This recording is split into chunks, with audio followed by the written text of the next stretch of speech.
दोपहर का वक्त है, आज रास्ते में जा रहा है, मन में ऐसा भाव है राजन कि मर जाऊंगा।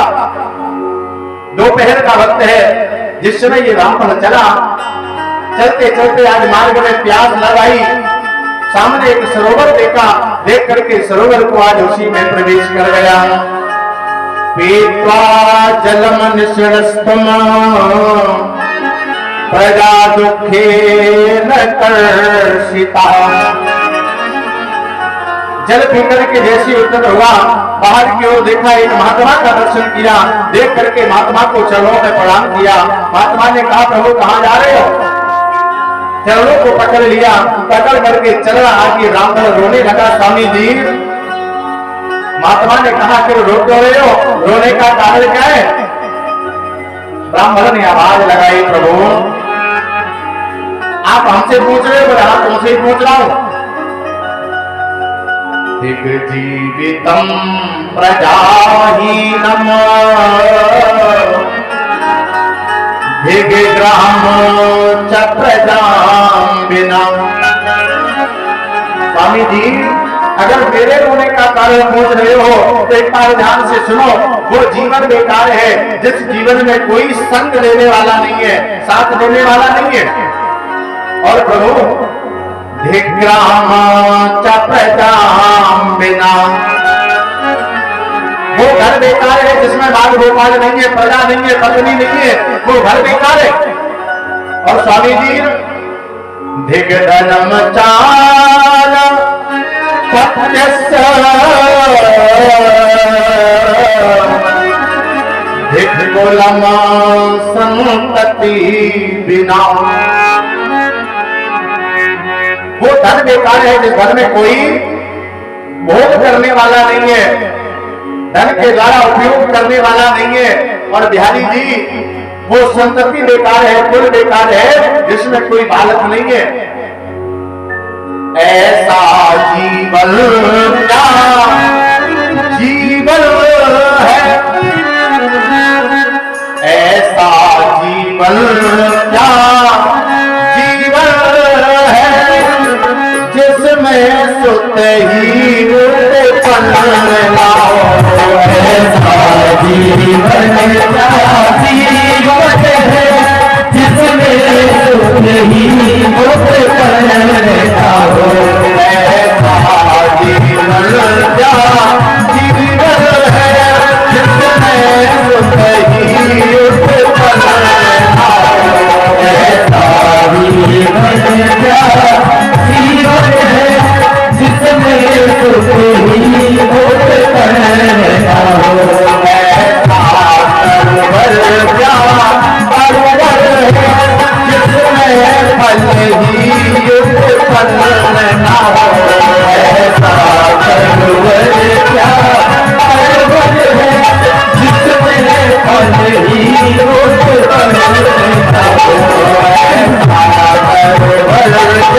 है, जिसमें फल ही पन लाओ। ऐसा परवर क्या परवर है, जिसमें फल ही पन लाओ। महात्मा की बात जिस समय ब्राह्मण ने सुनी, ब्राह्मण से पूछा, बोले प्रभु जा कहाँ रहे हो? ब्राह्मण ने कहा, बोले महाराज मैं मरने जा रहा हूँ। क्यों? क्योंकि पाल्यते मयाधेनु सावंध्या सर्वथा भवेत्। मैं अपने घर में जिस गाय को पालता हूँ, वो गाय मेरे घर में कभी लाला को जन्म नहीं देती है। मेरे घर में जो फल आता है वो समय आने से पहले ही समाप्त हो जाता है, इसलिए मैं मरने जा रहा हूँ। स्वामी जी, या तो मुझे कोई पुत्र दे दो, और अगर पुत्र नहीं दे सकते हो तो मैं तुम्हारे सामने ही मरने जा रहा हूँ।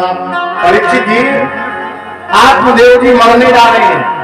अच्छा, जब मरने जा रहे हैं तो फिर जल पीने की क्या जरूरत थी? जब मरने जा रहे हो तो फिर जल पीने की क्या जरूरत है? जल नहीं पियोगे अपने आप मर जाओ।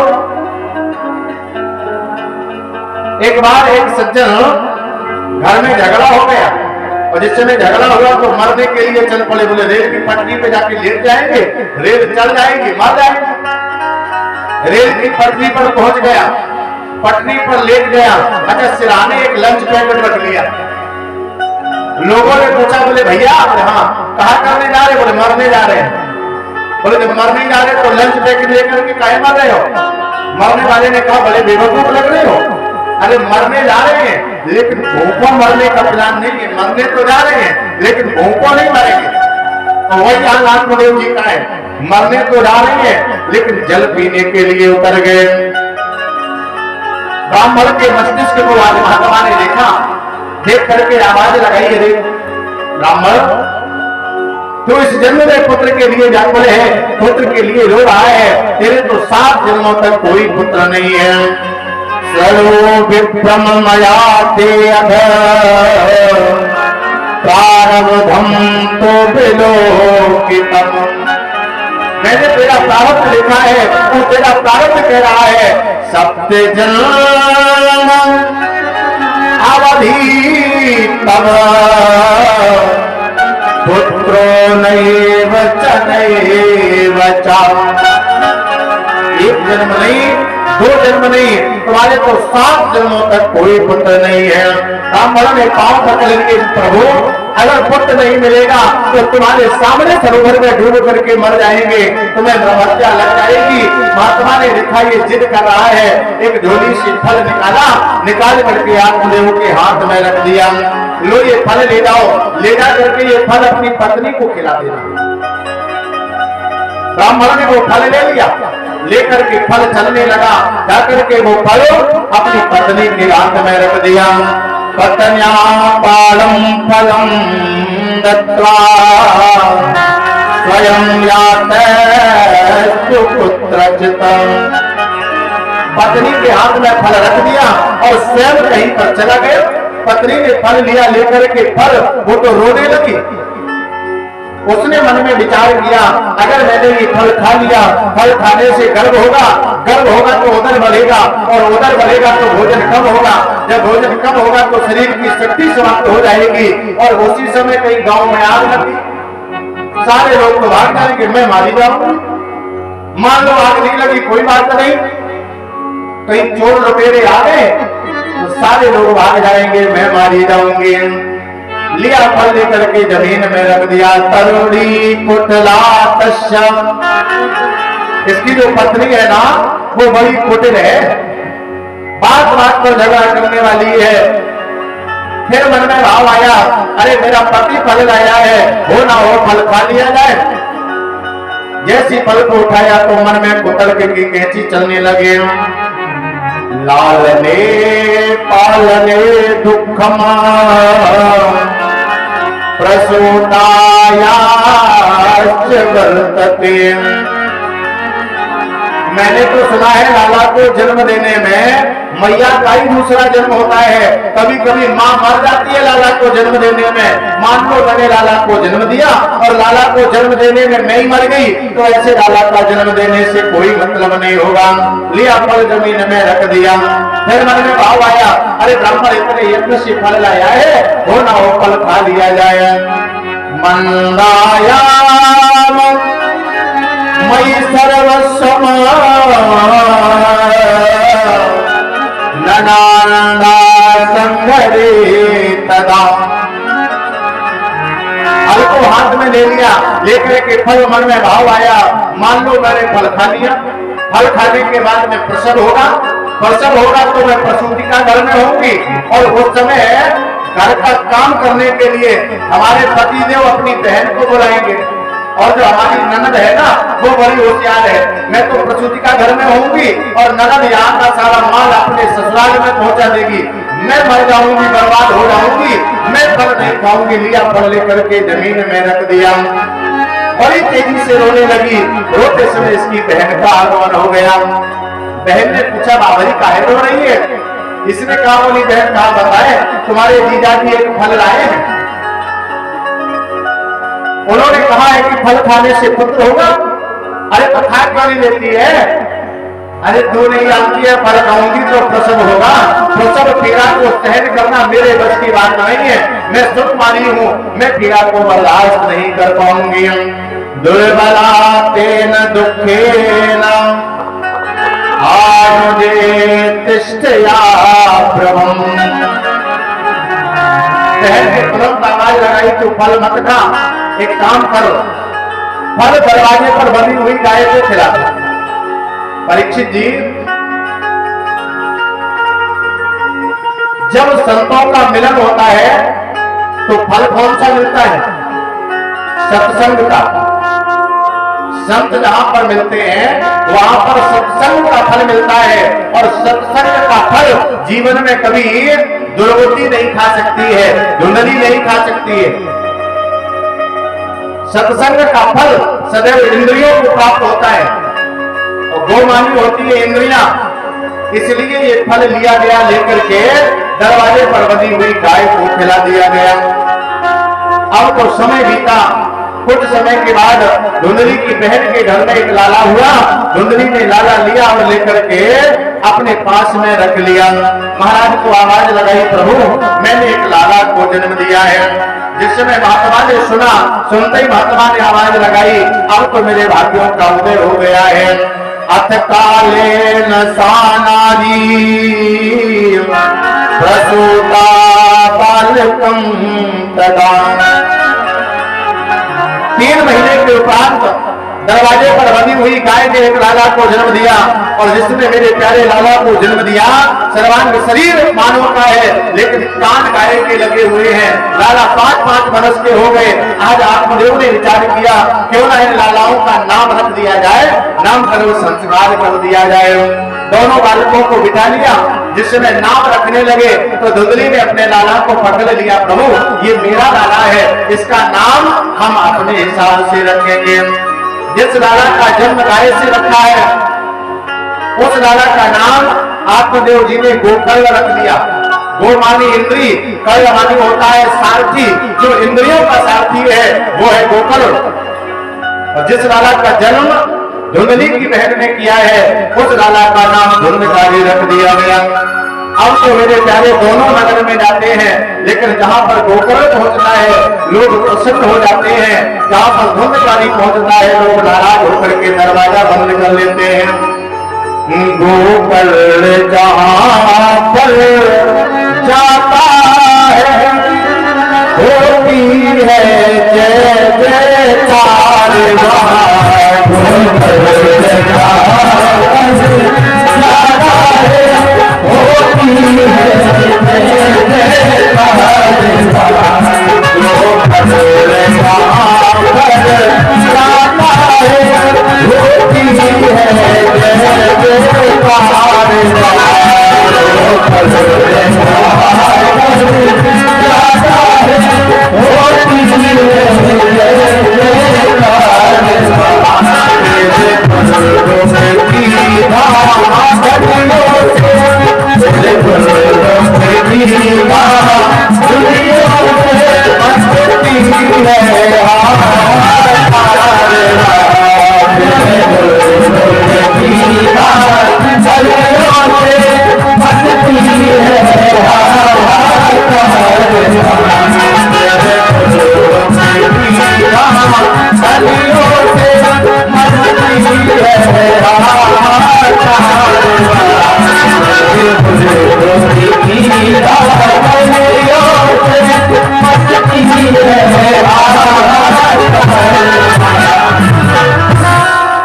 एक दिन को एक अंधा महात्मा रास्ते से जा रहा था।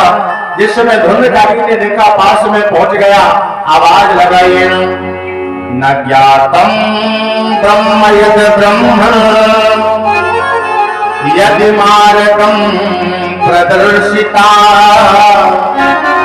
हे महात्मा, मैं तुम्हें रास्ता दिखा दूं। महात्मा ने कहा, लाला मेरा हाथ पकड़ लो और मुझे रास्ता दिखला दो। बालक ने पकड़ा हाथ और ले जा करके एक कुएं के किनारे खड़ा कर दिया। महात्मा यहाँ से सीधे चले जाना, तुम्हें तुम्हारा रास्ता मिल जाएगा। महात्मा ने चरण बढ़ाया और जैसे मेरे प्यारे चरण बढ़ाया जाकर के कुएं में गिर पड़ा।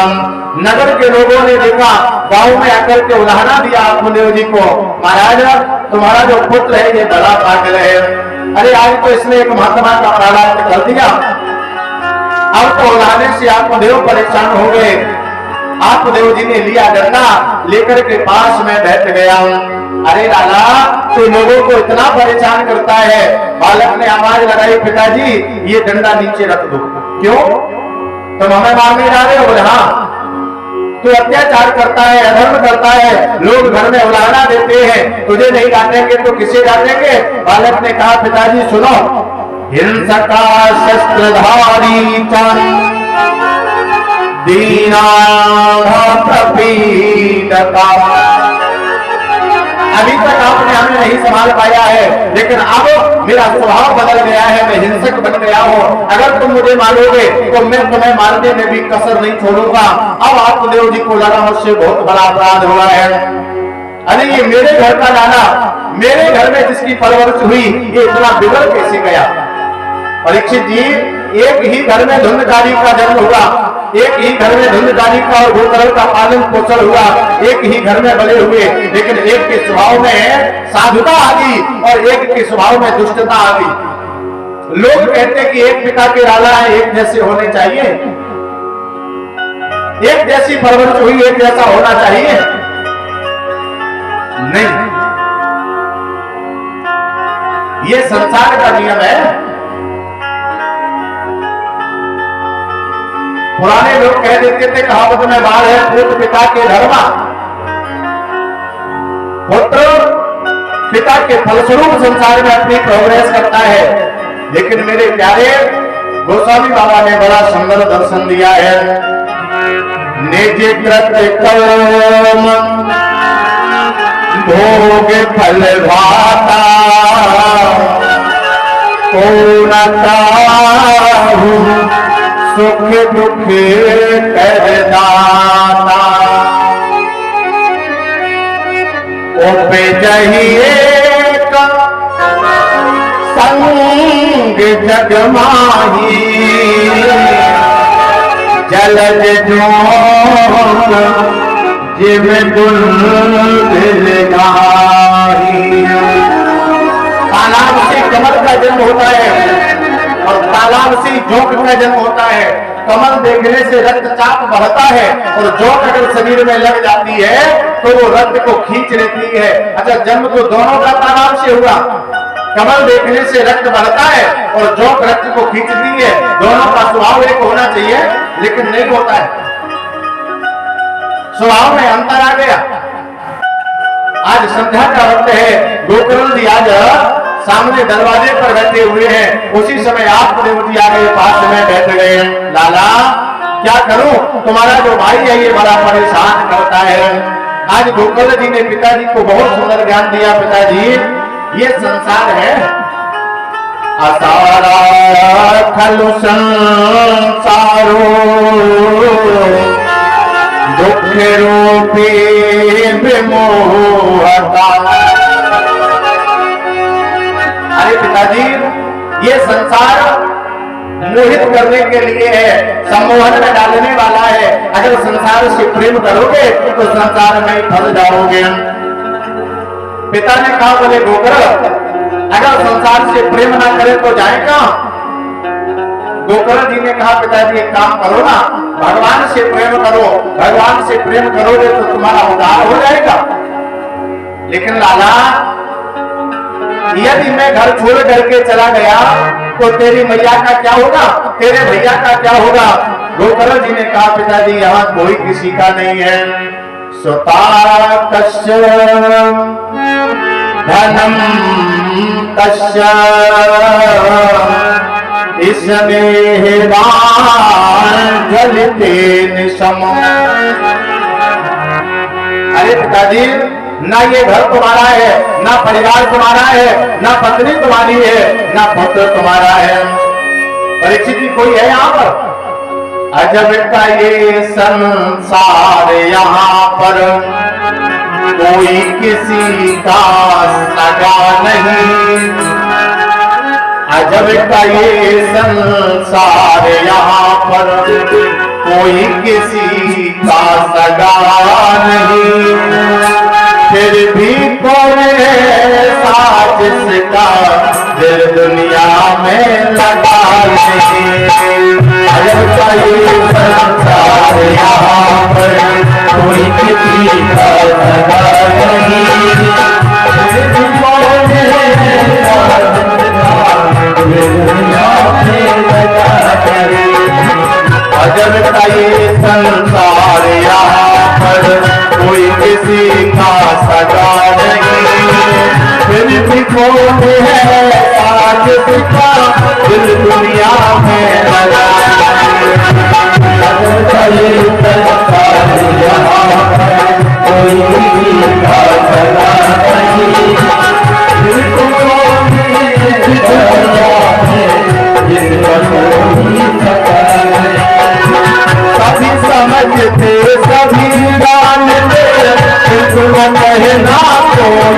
जानते, सभी जानते, सभी जानते, तुम कहना कोई बात, सभी समझते, सभी जानते, तुम कहना कोई जानते, सभी समझते, सभी जानते, तुम कहना कोई बात।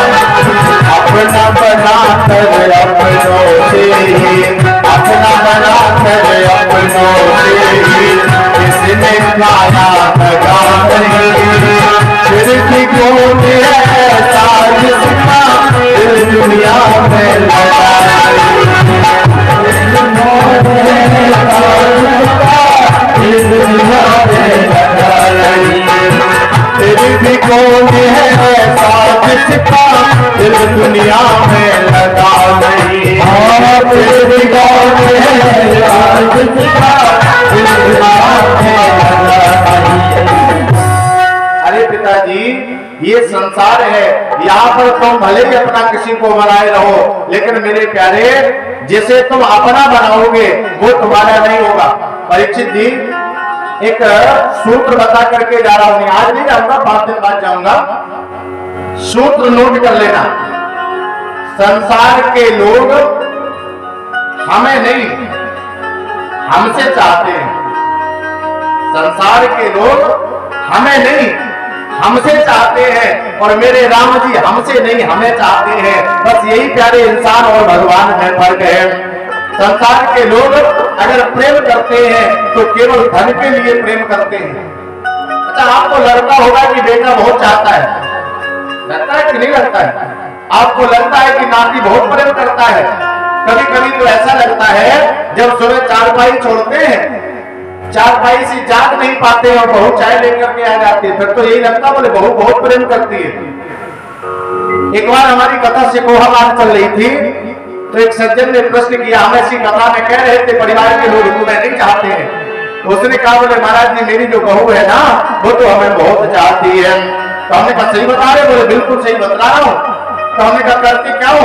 बोले महाराज जी पुराना चाल था, रिटायर हो गया हूँ। तो हमने कहा पेंशन मिलती है? बोले हाँ 53,000 रुपए मिलते हैं। तो हमने कहा एक काम करो 6 महीने की पेंशन हमारे नाम कर दो, फिर बताना बहू कितना चाहती है। तो बहू तुम्हें नहीं चाहती, वो तो पेंशन चाहती है। तुम्हें लगता होगा पत्नी चाहती है। इतने भक्त पंडाल में बैठे हैं, आज घर जाना और शाम को जाकर के पत्नी से कहना जाकर के और हम तुम्हें बहुत चाहते हैं, तो वो तुरंत कहेगी 5,000 रुपए की साड़ी है ना, हम तो बहुत चाहते हैं। एक बताओ से कहिए बोल राधे राधे। अच्छा, इसका मतलब है पत्नी तुम्हें नहीं चाहती है, वो तो 5,000 रुपए की साड़ी चाहती है। ये मेरे भाई पत्नी की तो बात छोड़ो, 10 वर्ष का जो लाला नाती है घर में, उससे जाकर के शाम को आज बोलना लाला हम तुम्हें बहुत चाहते हैं, तो वो तुरंत कहेगा बोले बाबा बोले हाँ रेंजर साइकिल बताए दो तो जाने तुम हमें चाहते हो। इसका मतलब है कि नाती तुम्हें नहीं चाहता है, वो तो रेंजर साइकिल चाहता है ना। संसार के लोग हमें नहीं हमसे चाहते हैं, और जिस दिन आगे की जेब में नोट दिखाई नहीं देंगे फिर प्यारे कोई तुम्हें चाहने वाला नहीं मिलेगा। आंगन तक नाता पत्नी है, द्वारे तक नाता माता, आंगन तक नाता पत्नी है, द्वारे तक नाता, आंगन तक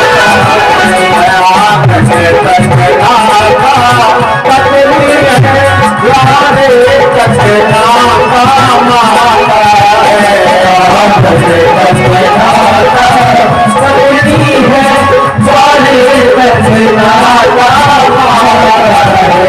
मरे घटे घटे घर के सब जाते, मरे घटे घटे घर के सब जाते, हर से अपने मिलाता है, मेरे मन से अकेला जाता है। मरे घटे घटे घर के सब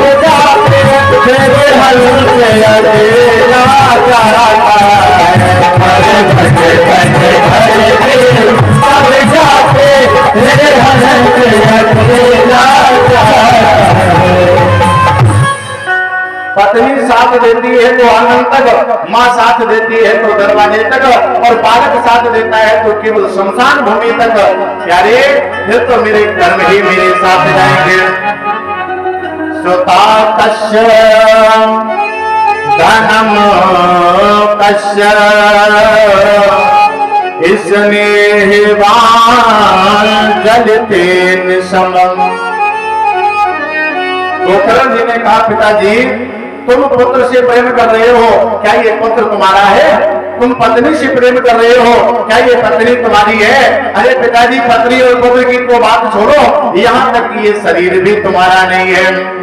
देहेष्ठिमांस रुधरे अभिमतिम त्यजत्वम जाया सुता दिशु सदा ममतां विमुच्य। अरे पिताजी, ये जो शरीर है ये अस्थि मांस मज्जा का बना हुआ एक पिंड है। परीक्षित जी, भगवान के जैसा कारीगर वो तो न भविष्य थी। 1.5 फुट की जगह में 2 पिलर लगा करके 7 मंजिल का मकान भगवान ने तैयार कर दिया। अच्छा, सबसे ऊपर बिहारी जी ने कंप्यूटर लगा दिया। चाइना की कंपनी कोई कंप्यूटर बनाती है तो उसकी लिमिट होती है, इसमें कितना भरना है और क्या भरना है ये हमारे ऊपर निर्भर करता है। लेकिन चाइना की कंपनी अगर कोई उपकरण बनाती है तो उसकी लिमिट होती है, इसमें क्या भरा जाएगा और कितना भरा जाएगा। यहाँ अनलिमिटेड व्यवस्था है। और थोड़े नीचे आइए, पावर विंडो, पलक अपने आप बंद होते हैं, अपने आप खुल जाते हैं। जरा सा दिन का पास में आता है तो आंख से कहना नहीं पड़ता तुम बंद हो जाओ, वो तो अपने आप बंद हो जाती है। और थोड़े नीचे आइए, श्वास अपने आप आ रही है और अपने आप श्वास आ जा रही है।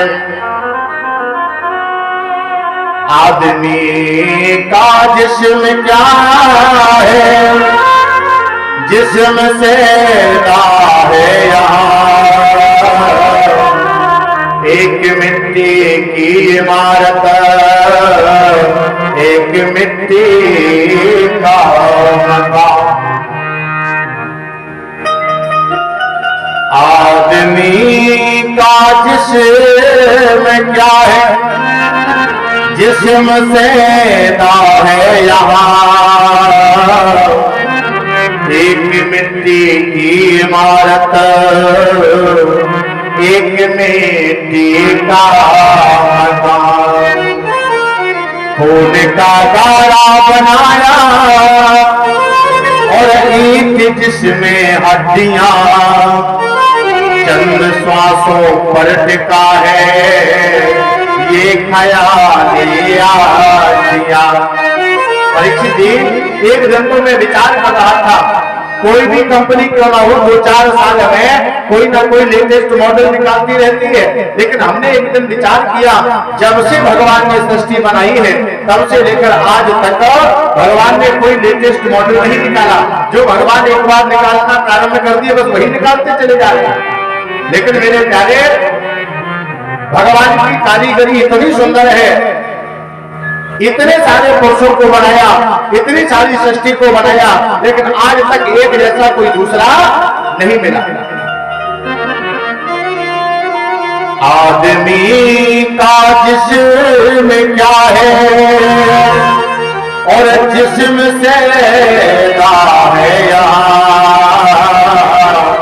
एक मिट्टी की इमारत, एक मिट्टी का मकान। खून का गारा बनाया एक जिसमें हड्डियां, चंद श्वासों पर टिका है ये ख्याल आशिया। मौत की बेजोड़ आंधी जब से टकराएगी तो तेरी शाही इमारत आग में मिल जाएगी। खाक का पुतला बनाओ, खाक दामन चीर है, लो मेरी इनसे लगी आगे मेरी तकदीर है। जन्म लेने के बाद में मानव मर जाता है, लेकिन मेरे प्यारे इतना लंबा सफर तय करने के बाद भी वो भगवान को भूल जाता है। गोकर्ण जी कहे पिताजी ये जीवन जा रहा है, अगर हो सके तो कोई ऐसा उपाय कर लो जिससे तुम्हारा उद्धार हो जाए, तुम्हारा करोड़ धारण हो जाए। आत्मदेव जी ने कहा पिताजी करे क्या? धर्म भजे स्वसततम त्यजलोक धर्मा सेवस्य साधु पुरुषम जहि कामत श्राम। अरे पिताजी काम और तस्सा को भुला करके धर्म को भजो, और जब तुम धर्म को भजोगे तो धर्म तुम्हारी सहायता करेगा, तुम्हारी मदद करेगा। आत्मदेव जी ने कहा दादा कैसे धर्म को भजा जाए? अच्छा परीक्षित जी धर्म कितने प्रकार के होते हैं? धर्म कितने प्रकार के होते हैं? धर्म तो एक ही होता है ना, लेकिन गोकर्ण जी दर्शन करा रहे धर्म एक नहीं है, धर्म तो दो है। पिताजी धर्म भज सुसततम त्यजलोक धर्मा शिवस्य साधु पुरुषम जहि कामत श्राम।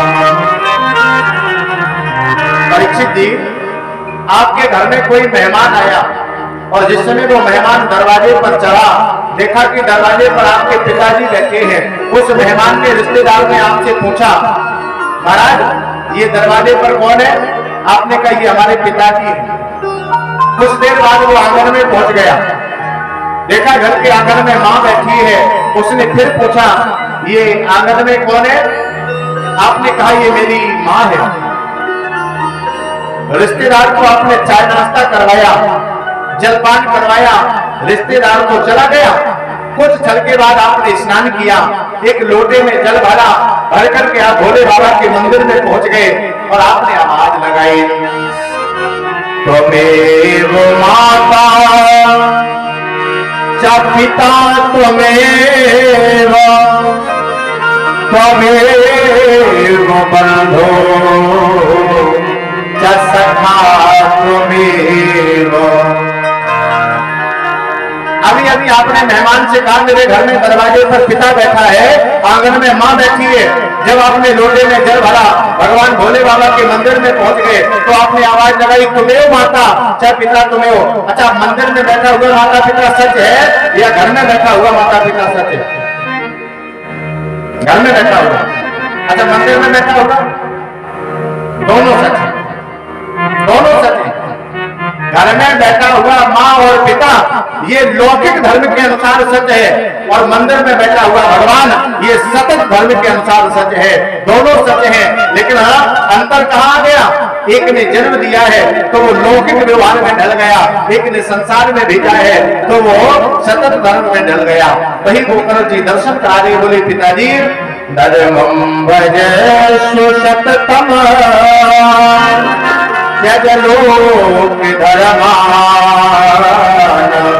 शिवस्य साधु पुरुषम जहि कामत श्राम। काम निष्ठा को बुला करके भगवान का भजन करो, लेकिन परीक्षित जी ये मानव तब तक भजन नहीं करता है जब तक इसका हाथ पांव चलना बंद नहीं हो जाता है, वाणी बंद नहीं हो जाती है। जब वाणी बंद हो जाती है फिर ये कहता बोले बिहारी जी कहा बता अब तो मुख से निकलते नहीं है? जब तक जीवन है, हाथ पांव चल रहे हैं, तब तक भगवान का भजन करो ना। हाथ पांव चलना बंद हो गया फिर तुम भगवान का भजन कर रहे हो। एक संत है तो बहुत सुंदर गाया है, मरिया बिताए नहीं राम नहीं जीना, मरिया बिताए नहीं राम नहीं जीना, मरिया बिताए नहीं राम नहीं जीना, मरिया बिताए नहीं राम नहीं जीना, राम नहीं जीना कर श्याम नहीं जीना, राम नहीं जीना कर श्याम नहीं जीना, राम नहीं जीना कर श्याम नहीं जीना, राम नहीं जीना शौक नहीं किया उमरिया बिताए गई राम नहीं मारो उमरिया बिताए गई राम नहीं श्री राधे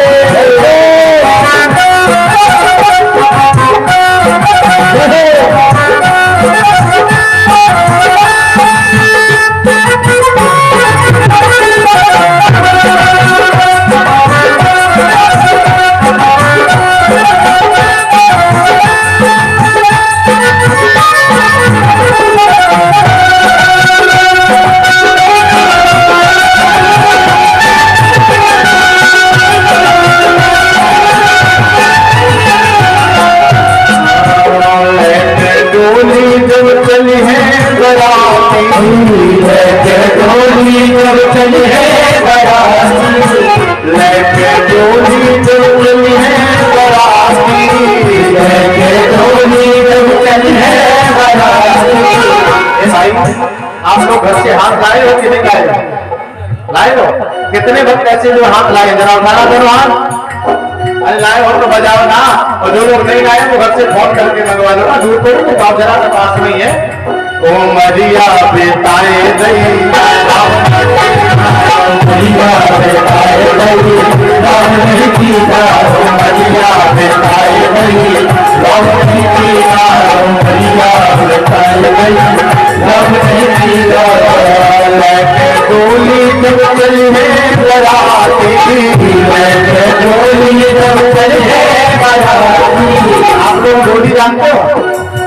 डोली दो प्रकार की होती है, एक डोली तो संसार से रिश्ता जोड़ती है और एक डोली संसार से रिश्ता तोड़ती है। लेके डोली जब चली है बराती लेके डोली जब चली है बराती। बारात भी दो प्रकार की होती है, एक बारात वो होती है जिसमें दूल्हा आगे होता है बाराती पीछे होते हैं, और एक बारात वो होती है जिसमें बाराती आगे होते हैं दूल्हा पीछे होता है। बाराती नच रहे होते हैं दूल्हा हंस रहा होता है, और एक बारात दूल्हा आगे है बाराती पीछे है, बाराती रो रहे हैं और दूल्हा सो रहा है।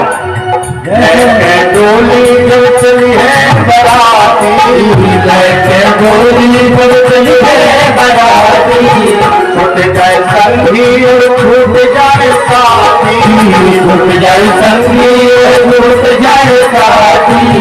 घर छूट गया परिवार छूट गया फिर भी अभिमान बाकी है। का बोले अभी कफन ऊपर पड़ा है ना, लेकिन जब शमशान में पहुंचता है तो मेरे प्यारे वो कफन भी साथ नहीं जाता है। चदरियो हटाए लई हटाए लई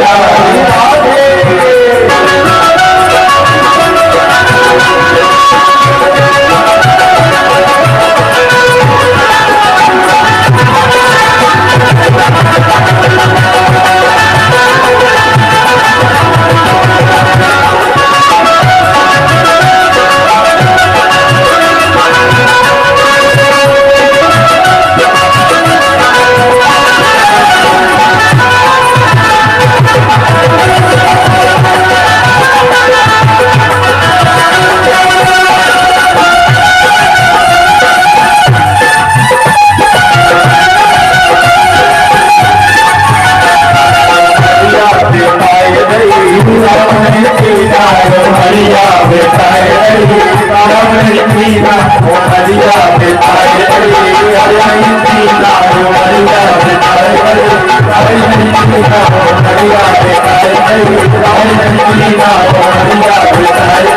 राम नहीं कीता।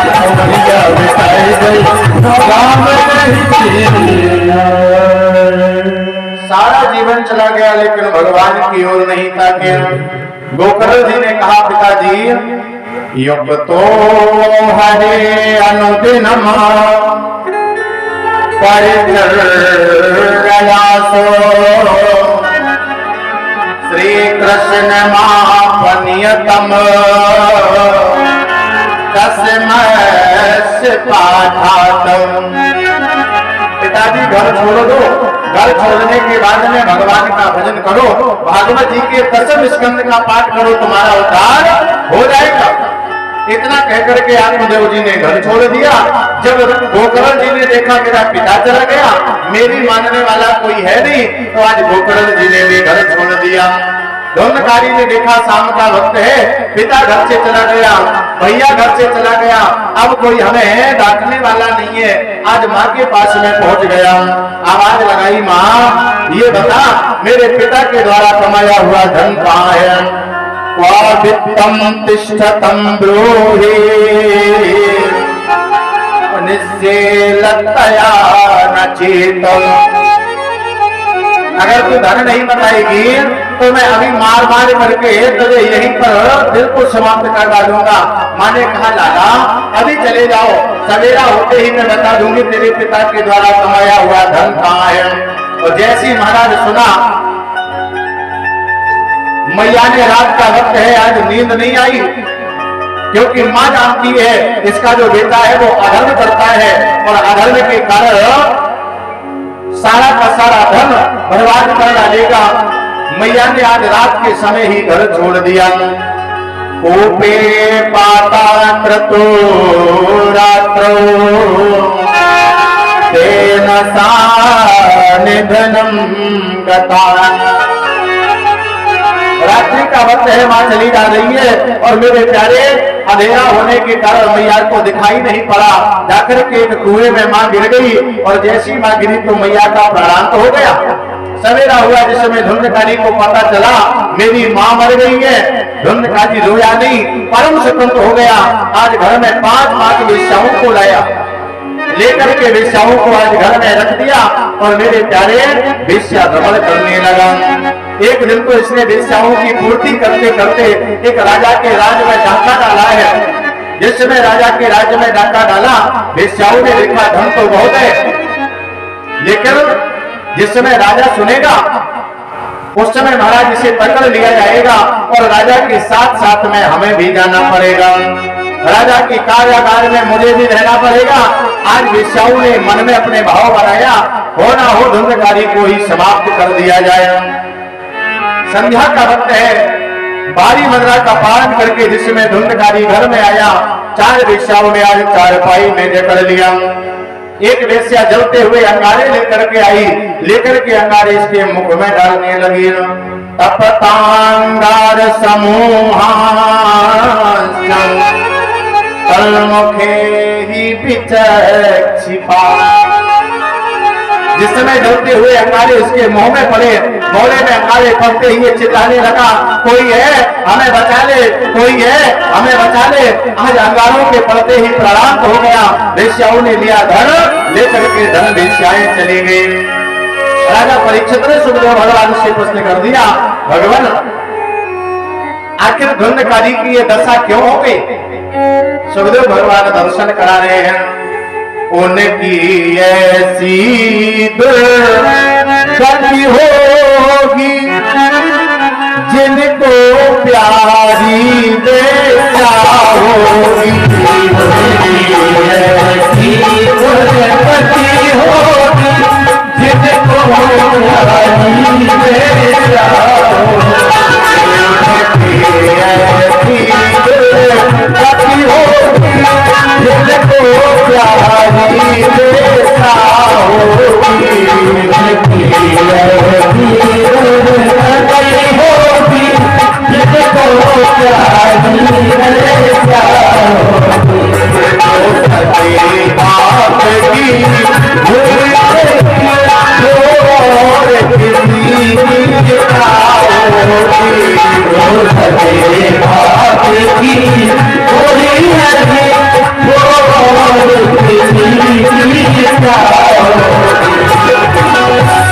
जिसने जन्म देने वाले पिता का साथ नहीं दिया वो प्यारे और किसका साथ दे पाएगी? जिसने जन्म देने वाले का सम्मान नहीं रखा, जन्म देने वाले पिता का अपमान करके वो तुम्हारे साथ भाग करके जा रही है, क्या तुम्हें लगता है कि तुम्हारा साथ निभाएगी? जिसने जन्म देने वाले का साथ नहीं दिया। संत लोग तो बड़ा सुंदर दर्शन कराते हैं परीक्षित जी। देवियां देश की जाग जाए अगर तो युग स्वयं ही बदलता चला जाएगा। देवियां देश की जाग जाए अगर तो युग स्वयं ही बदलना चला जाएगा। और पत्नियां देश की जाग जाए अगर तो पति स्वयं ही बदलता चला जाएगा। पत्नियां देश की जाग जाए अगर तो पति स्वयं ही बदलता चला जाएगा। वेश्याओं ने धन दिया लेकर के वेश्याएं तो चली गई, लेकिन मेरे प्यारे नगर के लोगों ने देखा, देखते ही घर को खोला तो आज धुंधकारी का पार्थिव शरीर पड़ा हुआ है। नगर के लोगों ने आज घर को संभाला, पार्थिव शरीर को लिया, अंतिम संस्कार किया है। आज अस्थियों को लेकर के गया में पिंडदान करने के लिए चल पड़े। यही पर आज गोकर्ण जी से मुलाकात हो गई। जिस समय गोकर्ण जी ने सुना मेरा भैया मर गया है, नेत्र सजल हो गए, आज पिंडदान किया, गया में तर्पण करवाया, गया श्राद्ध किया, लौट करके आज गोकर्ण जी जिस समय उत्तम नगर में आए हैं, संध्या का वक्त है, चारपाई को डाल करके आंगन में लेट गए। देखा आज सामने से एक प्रेत कभी कभी मेरा बनता है, कभी हाथी बनता है, कभी बकरा बनता है, आकर के सामने गोकर्ण जी को परेशान कर रहा है। सकरन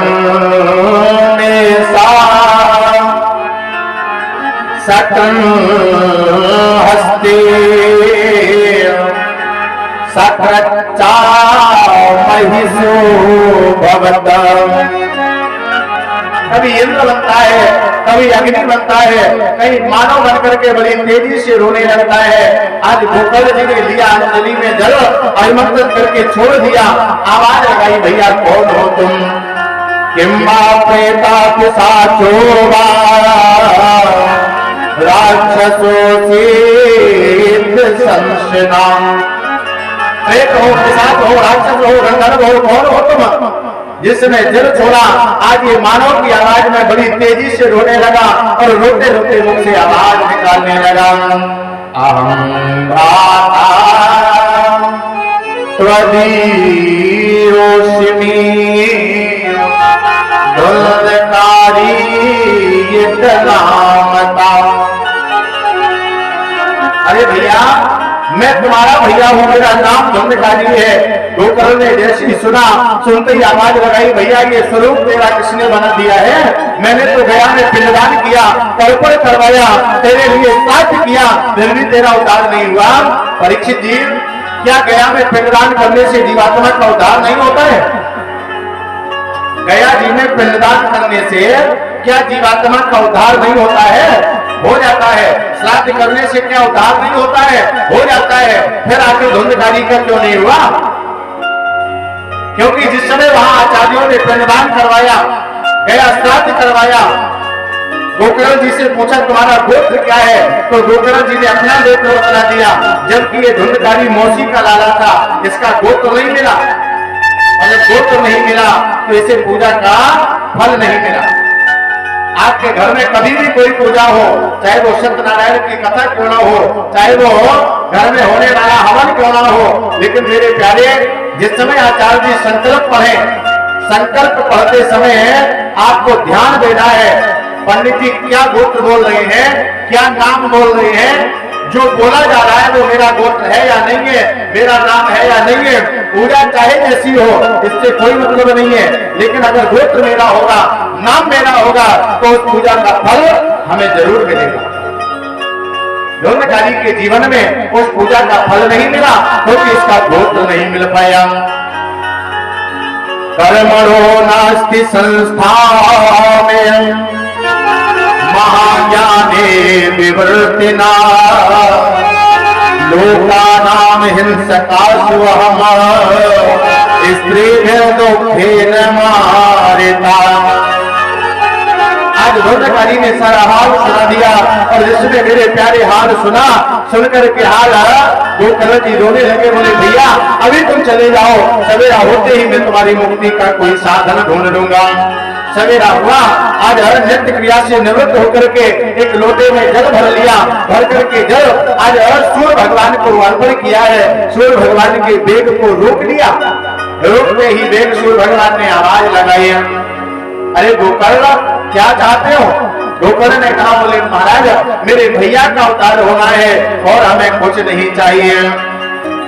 सूर्य भगवान ने आवाज लगाई, अरे गोकर्ण अगर तुम वास्तविक अपने भैया का उद्धार चाहते हो तो एक काम करो ना, श्रीमद् भागवतानुमुक्ते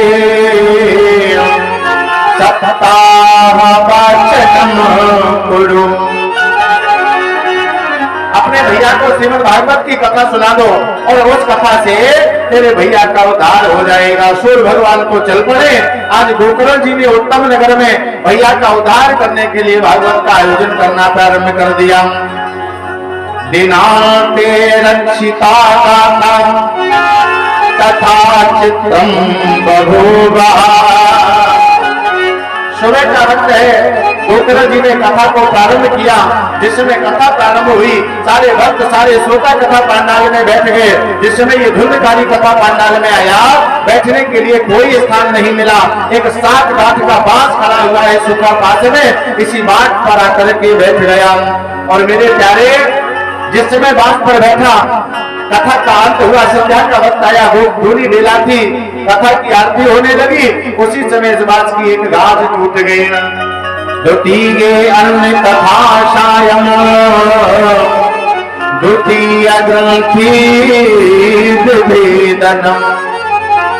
दूसरा दिन हुआ, दूसरी गांठ टूट गई। तीसरा दिन हुआ, तीसरी गांठ टूट गई। धीरे धीरे प्यारे 7 दिन में 7 गांठें समाप्त हो गई। आज दिव्य भागवत का स्वरूप बना करके धुंधकारी उसी सभा मंडप में खड़ा हो गया। लोगों ने पूछा, भैया कौन हो तुम? आज धुंधकारी ने अपना नाम नहीं बतलाया। न नाम भ्रातरम सत्यो गोकर्णम इति चाब्रवीत त्वयाहं मोचितो बंधो कृपया प्रेम कसमलातम। क्या उत्तम नगर के लोग धुंधकारी को जानते नहीं थे? जानते थे। अगर धुंधकारी अपना नाम बता देता तभी लोग धुंधकारी को पहचान लेते, लेकिन धुंधकारी ने अपना नाम नहीं बतलाया, क्योंकि इसे पता है आज मेरा जन्म मेरे भैया की कृपा से हुआ है। तो इसने एक ही बात कही है, बोले भैया मैं गोकर्ण जी का भाई हूँ। लोगों ने समझ लिया ये धुंधकारी है। अरे भैया तेरी ये दशा कैसे हो गई है? असमन वही भारत वर्षे सुरधर देव संसदे। सामने देखा तो महाराज एक विमान चला आ रहा है। लोगों ने देखा ये विमान तो केवल एक सीट वाला है। अरे भैया गोकर्ण, हाँ महाराज ये तुमने कैसी कथा सुनाई है? विमान आ रहा है और हमें लगता है ये विमान केवल धुंधकारी के लिए ही आ रहा है। क्या हमें कथा नहीं सुनाई है? गोकर्ण जी ने कहा, बोले भैया कथा तो सुनाई है, लेकिन जिसके सर पर दुख होता है, जिसे कष्ट होता है, उसका भगवान की पूजा में मन लगता है, और जिसके ऊपर दुख नहीं होता है उसका भगवान की कथा में मन लगता नहीं है। अच्छा, आजकल तो लोग प्राय प्रश्न करते हैं, बोले महाराज जी जितनी भगवान की पूजा करें उतना ही ज्यादा कष्ट मिलता है। और हमने देखा जो पूजा करते नहीं है वो दिन भर हलवा पूरी चकाचक चल रहा है। इसका मतलब पूजा करने से दुख मिलता है? ए मेरे भाई, पूजा करने से दुख नहीं मिलता है। किसने आपके मन में ये गलत विचार भर दिया है? एक प्रश्न पूछूं आपसे, सोना यदि चाहे मुझे सुनार के लॉकर में रहना है, अच्छा तो सोने को क्या आग में तपना पड़ेगा? हथौड़ी से कटना पड़ेगा? मशीन से छीलना पड़ेगा? कुछ नहीं करना पड़ेगा। और वही सोना जब ये सोचता है कि मुझे किसी के गले का हार बनना है, किसी के हाथ की चूड़ी बनना है, किसी के अंगूठे की अंगूठी बनना है, तो वो सोना आग में तपाया जाता है, हथौड़ी से ठोका जाता है, मशीन से छीना जाता है, तब कहीं जाकर के वो किसी का गहना बन करके तैयार हो पाता है। बस वही आज प्यारे भक्त का होता है। जब ये भक्त चाहता है कि मुझे भगवान के गले का हार बनना है, तो भगवान उसे ठोक करके आग में तपा करके परिवार वालों से बुरी भली गवाह करके ऐसा बना देते हैं कि ये भक्त लौट करके कभी संसार में न जाए। आपको लगता है कि ये कष्ट मिल रहा है, वो कष्ट नहीं है, वो भगवान तुम्हें अपना बनाने के लिए तपा रहे हैं।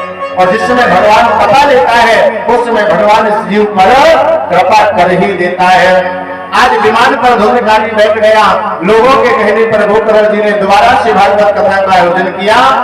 और जिस समय महाराज आयोजन हुआ, आयोजन के होते ही एक ऐसा विमान आया, सारे लोग उस विमान में बैठ करके गाने लगे। सूत जी महाराज दर्शन करा रहे हैं। अयोध्या वासी नाम